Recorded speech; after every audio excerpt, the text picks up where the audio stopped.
In the US every year, about 8,000 fires result from grilling type incidents. Most of those are related to propane grills, but certainly if you're that individual or it's your home, it means the world to you, and you don't want it to happen regardless. Make sure that everything that is a part of the grill is still working okay. Again, during that off season, depending on how old the thing is, it may have had some brittleness, some cracking, some things breaking or whatever. With propane grills, one of the easiest things that a homeowner can do is to take a spray bottle of some kind of soapy solution or cleaner and spray the hoses and the valves with it and see if a large bubble starts to emanate from it. And if that happens, that means that there's a leak somewhere. You need to shut it off right away, and you need to get some maintenance done on that. Before you would use your propane grill or even have it fired up to test it for the year, anytime you're going to turn on the valve, make sure that you have the lid open. You don't want to have an accumulation of gas underneath that closed lid. So again, before you would test it for the year, before you would cook, anytime you're going to turn on the valve, make sure you have the lid of the propane grill open.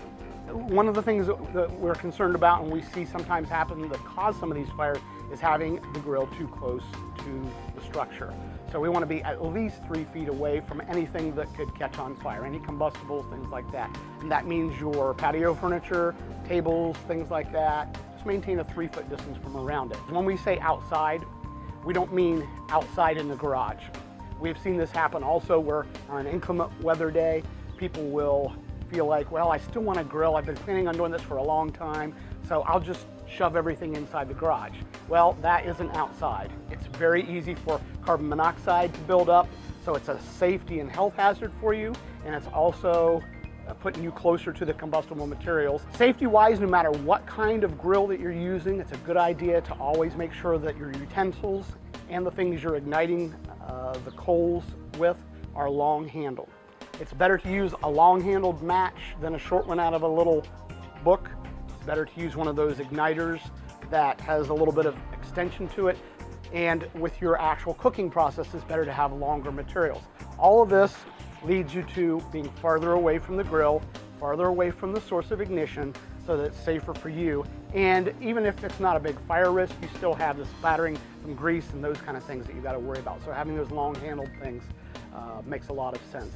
It's also a good idea, and we recommend that you have some source of water nearby. The best thing of all is a hose, because then you can use it if something would happen to a person, they would get burnt, even if it's a small burn like a grease spatter or something like that. The sooner you get something cold on it, the sooner you'll prevent it from becoming worse. Fire extinguishers are good, but you won't get the cooling effect that you would by having a source of water nearby.